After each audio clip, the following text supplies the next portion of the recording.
شب قدر یعنی شب بارات کی رات میں پڑھے جانے والے نفل نماز، ان کا پورا طریقہ ہندی میں، اس کے ساتھ ساتھ ان نفل نمازوں کو پڑھنے کی فضیلت کیا ہے، پورے یوٹیوب پر ڈھونڈنے سے بھی آپ لوگوں کو ہندی میں بتایا ہوا ایسا طریقہ نہیں ملے گا۔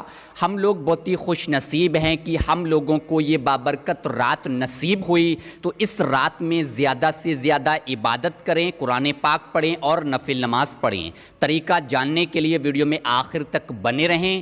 آپ کا بھی فرض بنتا ہے ویڈیو کو لائک کریں اور زیادہ سے زیادہ لوگوں تک ضرور پہنچائیں، کیونکہ ہم اتنی محنت کر کے آپ لوگوں تک ویڈیو کو پہنچایا کرتے ہیں، تو آپ بھی اپنا فرض ادا کریں ویڈیو کو لائک اور شیئر کر کے۔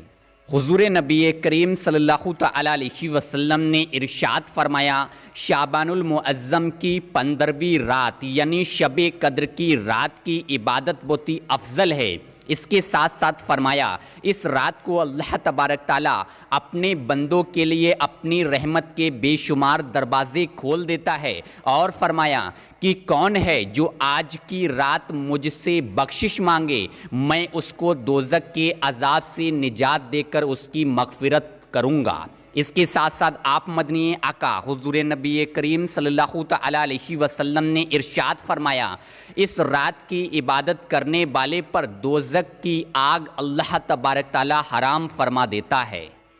اس کے ساتھ ساتھ اس رات میں غسل کرنے کی بھی بہت بڑی فضیلت آئی ہے، جو انشاءاللہ تعالی میں اگلی ویڈیو میں آپ لوگوں کو بتاؤں گا۔ اب آپ لوگ دھیان سے سنیں، نفل نماز پڑھنے کا پہلا طریقہ، شعبان کی 15ویں رات یعنی شب قدر کی رات یعنی شب بارات کی رات میں جو شخص 2 رکعت نفل نماز پڑھے گا، طریقہ سنیں۔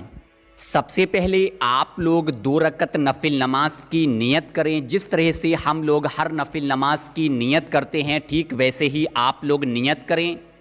نیت کرنے کے بعد آپ لوگ پہلی رکعت میں ثنا یعنی سبحانہ پڑھیں، اس کے بعد آپ لوگ 1 مرتبہ سورہ فاتحہ یعنی الحمد شریف پڑھیں، اس کے بعد آپ لوگ 1 مرتبہ آیت الکرسی پڑھیں، اس کے بعد آپ لوگ 15 مرتبہ سورہ اخلاص یعنی قل ھو اللہ احد پڑھیں، رکوع سجود کریں۔ رکوع سجود کرنے کے بعد آپ لوگ دوسری رکعت نفل نماز کے لیے کھڑے ہو جائیں۔ دوسری رکعت نفل نماز میں آپ لوگ 1 مرتبہ سورہ فاتحہ یعنی الحمد شریف پڑھیں، اس کے بعد آپ لوگ 1 مرتبہ آیت الکرسی پڑھیں، اس کے بعد آپ لوگ 15 مرتبہ سورہ اخلاص یعنی قل ھو اللہ احد پڑھیں، رکوع سجود کریں، سلام پھیریں، 2 رکعت نفل نماز مکمل طریقے سے ادا کریں، اور اس کے بعد آپ لوگ درود پاک پڑھیں۔ اب ان نفل نمازوں کی فضیلت سنیں۔ جو شخص ان نفل نمازوں کو پڑھے گا تو اللہ تبارک تعالیٰ اس کی روزی میں برکت کرے گا، اس کے ساتھ ساتھ اس کے رزق میں اضافہ ہوگا۔ اللہ تبارک تعالیٰ اس شخص کو ایسی جگہ سے رزق عطا کرے گا جو اس نے کبھی سوچا بھی نہ ہوگا۔ اب آپ لوگ دھیان سے سنیں نفل نمازوں کو پڑھنے کا دوسرا طریقہ۔ دوسرا طریقہ یہ ہے کہ آپ لوگوں کو شب بارات کی رات یعنی شب قدر کی رات میں 8 رکعت نفل نماز ادا کرنی ہے۔ 8 رکعت نفل نماز آپ لوگ 4 رکعت نفل نماز کر کے ادا کریں۔ اب آپ لوگ طریقہ سنیں ادا کرنے کا۔ سب سے پہلے آپ لوگ 4 رکعت نفل نماز کی نیت کریں، جس طرح سے ہم لوگ ہر نفل نماز کی نیت کیا کرتے ہیں اسی طرح سے 4 رکعت نفل نماز کی نیت کر لیں۔ نیت کرنے کے بعد آپ لوگ پہلی رکعت میں ثنا یعنی سبحانہ پڑھیں۔ سبحانہ پڑھنے کے بعد آپ لوگ 1 مرتبہ سورہ فاتحہ پڑھیں۔ 1 مرتبہ سورہ فاتحہ پڑھنے کے بعد آپ لوگ 10 مرتبہ سورہ اخلاص یعنی قل ھو اللہ احد پڑھیں، رکوع سجود کریں۔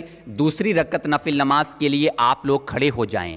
دوسری رکعت نفل نماز میں بھی آپ لوگ 1 مرتبہ سورہ فاتحہ یعنی الحمد شریف پڑھیں، اس کے بعد آپ لوگ 10 مرتبہ سورہ اخلاص یعنی قل ھو اللہ احد پڑھیں، 2 رکعت نفل نماز مکمل طریقے سے ادا کریں۔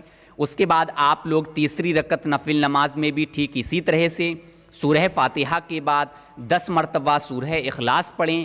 اسی طرح سے آپ لوگ چوتھی رکعت نفل نماز میں بھی سورہ فاتحہ کے بعد یعنی الحمد شریف کے بعد 10 مرتبہ سورہ اخلاص یعنی قل هو اللہ احد پڑھیں، رکوع سجود کریں، سلام پھیریں، 4 رکعت نفل نماز آپ لوگ مکمل طریقے سے ادا کریں۔ ٹھیک اسی طرح سے آپ لوگ اگلے 4 رکعت نفل نماز ادا کریں، آپ لوگوں کی 8 رکعت نفل نماز ادا ہو گئی، یعنی 8 رکعت نفل نماز میں سورہ فاتحہ کے بعد ہر رکعت میں آپ لوگوں کو 10 مرتبہ سورہ اخلاص پڑھنی ہوگی۔ نفل نمازوں کو پڑھنے کی فضیلت، اللہ تبارک تعالیٰ اس نماز کے پڑھنے والے کے لیے بے شمار فرشتے مقرر کرے گا جو اسے قبر کے عذاب سے نجات کی اور جنت میں داخل ہونے کی خوشخبری دیں گے۔ سبحان اللہ۔ تو میں نے آج اس ویڈیو کے اندر آپ لوگوں کو نفل نماز پڑھنے کے 2 طریقے بتائے۔ مجھے امید ہے آپ لوگوں کو یہ دونوں طریقے اچھے سے سمجھ میں آ گئے ہوں گے، تو آپ لوگ دونوں طرح سے بھی نفل نماز پڑھ سکتے ہیں یا دونوں میں سے کسی بھی ایک طرح سے بھی آپ لوگ نفل نماز پڑھ سکتے ہیں۔ اللہ تبارک تعالیٰ کی بارگاہ میں دعا ہے، اے اللہ، اے غفور الرحیم، ہمارے گناہوں کو معاف فرما۔ اے اللہ، تمام مسلمانوں کو نماز کا پابند بنا دے، ہر کسی کو مصیبت اور آفت سے بچا، ہمیں مرتے وقت کلمہ نصیب کر۔ اے اللہ، تنگ دستوں کی تنگ دستی دور کر۔ اے اللہ، بے اولادوں کو نیک اور صالح اولاد عطا کر۔ آمین اللہم آمین۔ کمنٹ باکس میں آمین لکھنا بالکل بھی نہ بھولیں، کیا پتہ اس رات میں کس کے دل سے نکلی ہوئی دعا قبول ہو جائے، اس کے ذریعے ہماری بھی دعا قبول ہو جائے۔ انشاءاللہ تعالی رات کو پھر ملاقات ہوگی ایک اور ویڈیو کے ساتھ۔ اللہ